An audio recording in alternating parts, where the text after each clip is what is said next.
Hi friends, welcome back to another video.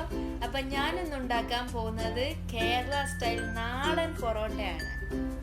ഇതിന്റെ പ്രത്യേകത എന്തെന്ന് വെച്ചാൽ വീശി അടിക്കൊന്നും ചെയ്യാതെ പെർഫെക്റ്റ് ആയിട്ട് റെസ്റ്റോറന്റിൽ കിട്ടുന്നത് പോലെയാണ് നമ്മൾ ഇന്ന് ഉണ്ടാക്കാൻ പോകുന്നത്. ഇനി നമുക്ക് വീഡിയോയിലേക്ക് കടക്കാം. ആദ്യം തന്നെ ഒരു ബൗൾ എടുത്ത് അതിലേക്ക് 3 കപ്പ് മൈദ ഇട്ട് കൊടുക്കുക. എന്നിട്ട് അതിലേക്ക് ഒരു മുട്ട, ഉപ്പ് ആവശ്യത്തിന്, പിന്നെ 1.5 ടീസ്പൂൺ പഞ്ചസാര, പിന്നെ ഒരു 2 ടേബിൾ സ്പൂൺ ഓയിൽ എന്നിവ ചേർത്ത് നന്നായിട്ടൊന്ന് കൈകൊണ്ട് മിക്സ് ചെയ്ത് കൊടുക്കുക.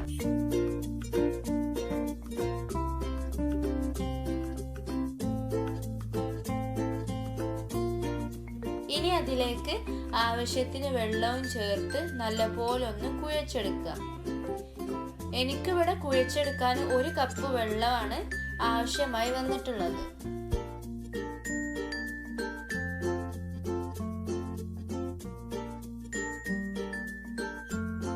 ഞാനിവിടെ കൗണ്ടർ ടോപ്പിന്റെ മുകളിൽ വെച്ചാട്ട് കുഴച്ചെടുക്കുകയാണ്. ഏകദേശം ഒരു 10 മിനിറ്റിനെങ്കിലും കുഴച്ചെടുക്കേണ്ടി വരും.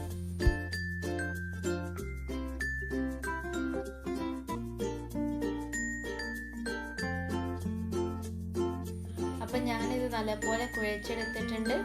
ഇനി ഇതിൻ്റെ മുകളിലായിട്ട് 1 ടേബിൾ സ്പൂൺ ഓയിൽ ഒഴിച്ച് എല്ലായിടത്തും ഒന്ന് സ്പ്രെഡ് ചെയ്തിട്ട് മൂടി വെച്ച് ഒരു 4 മണിക്കൂർ മാറ്റി വെക്കാം.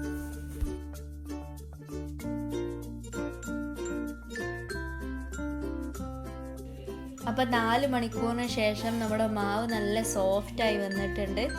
ഇനി ഇത് ഒന്നുകൂടെ ഒന്ന് കുഴച്ചെടുക്കുക.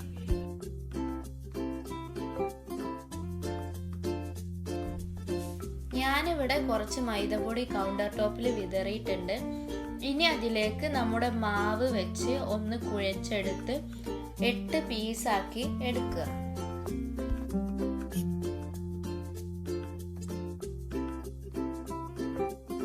ഇനി ഒരു പ്ലേറ്റ് എടുത്ത് ഓയിൽ ഉപയോഗിച്ച് കൊണ്ടുവന്ന് ഗ്രീസ് ചെയ്തെടുക്കുക. എന്നിട്ട് ഇതൊന്ന് മാറ്റി വെക്കുക.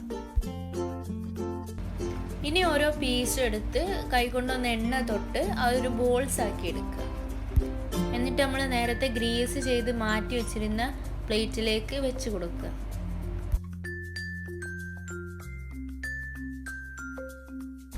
അപ്പം 8 പീസും ഞാൻ ഇതുപോലെ ബോൾസ് ആക്കിയിട്ടുണ്ട്. ഇനി നമുക്ക് ഇത് ഓരോന്നായി പരത്തിയെടുക്കാം.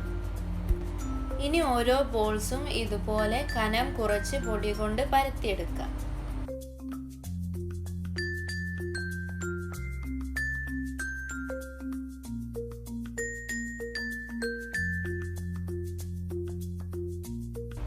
കട്ടിയില്ലാതെ നല്ല കനം കുറച്ച് തന്നെ ആയിരിക്കണം പരത്തിയെടുക്കുന്നത്.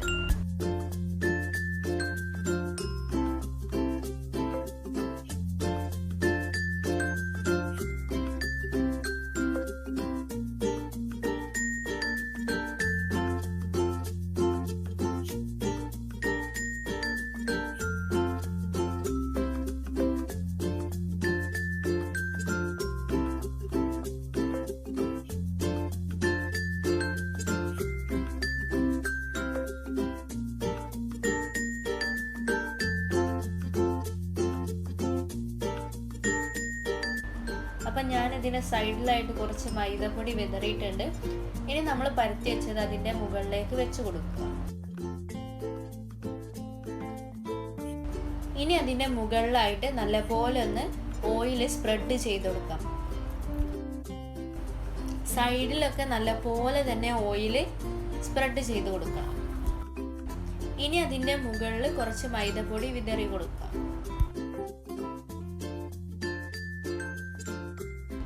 ഇനി വേറൊരു ബോൾ എടുത്ത് ഇതുപോലെ തന്നെ പരത്തി നേരത്തെ മാറ്റി വെച്ചതിൻ്റെ മുകളിലേക്ക് വെച്ച് കൊടുക്കുക. എന്നിട്ട് ഓയിൽ നല്ലപോലെ സൈഡിലൊക്കെ സ്പ്രെഡ് ചെയ്ത് അതിൻ്റെ മുകളിലായിട്ട് കുറച്ച് പൊടി വിതറി കൊടുത്തിട്ട് ഇനി ഈ പ്രോസസ്സ് ഇതുപോലെ തന്നെ റിപ്പീറ്റ് ചെയ്യാം.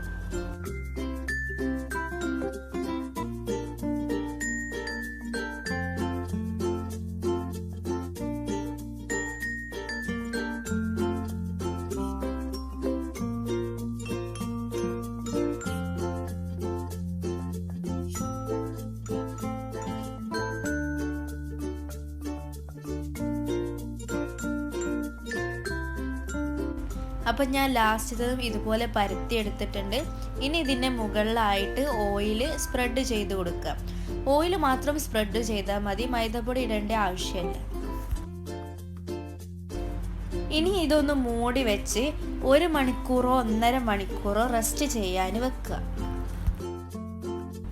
അപ്പോൾ 1.5 മണിക്കൂറിന് ശേഷം ഇത് വീഡിയോയിൽ കാണുന്നത് പോലെ എടുത്ത് ഇതുപോലെ റോൾ ചെയ്തെടുക്കുക.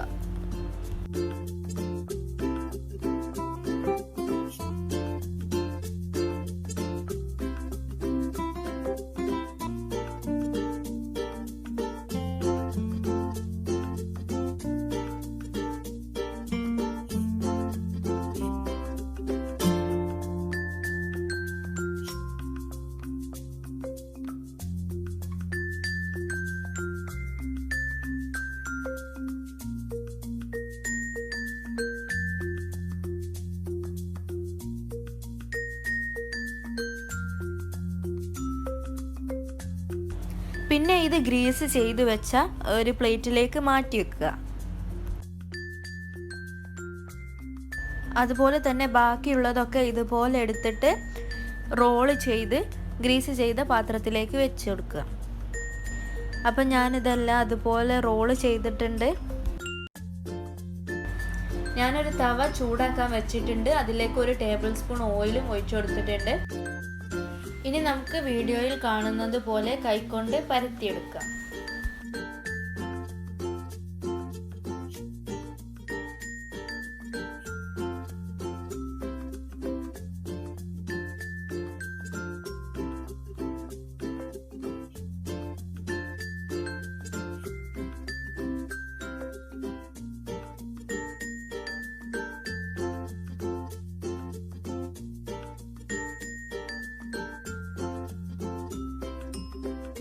ഇനി ഇത് ചൂടായ തവയിലേക്ക് വെച്ച് ചുട്ടെടുക്കാം. ഇനി അതിൻ്റെ മുകളിലായിട്ട് കുറച്ച് ഓയിൽ സ്പ്രെഡ് ചെയ്ത് കൊടുക്കാം.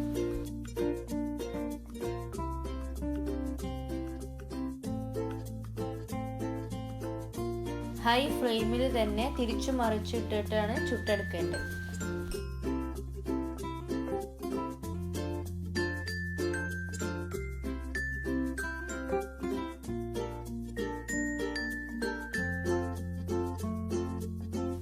അപ്പം നമ്മുടെ പൊറാട്ട ഇവിടെ റെഡിയായി വന്നിട്ടുണ്ട്. ഇനി നമുക്ക് ഇതൊരു പ്ലേറ്റിലേക്ക് മാറ്റാം.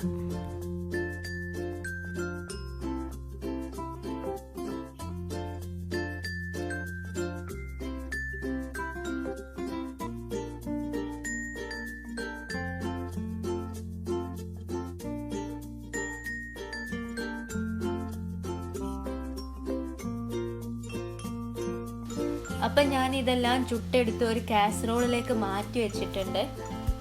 ഇനി നമുക്ക് ഇതെല്ലാം ഒന്ന് അടിച്ചെടുക്കാം.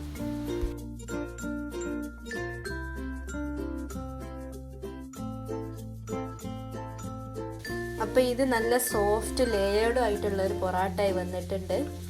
ഇത് നിങ്ങൾക്ക് കണ്ടാൽ തന്നെ മനസ്സിലാകും റെസ്റ്റോറൻറ്റിലൊക്കെ കിട്ടുന്നത് പോലെ പെർഫെക്റ്റ് ആയിട്ടുള്ള ഒരു പൊറാട്ടയാണ്. അപ്പം നിങ്ങളെല്ലാവരും ഇത് വീട്ടിൽ ട്രൈ ചെയ്ത് നോക്കണം. ഇനി ആരും വീട്ടിൽ പൊറാട്ട ഉണ്ടാക്കാൻ കഴിയില്ലെന്ന് പറയരുത്.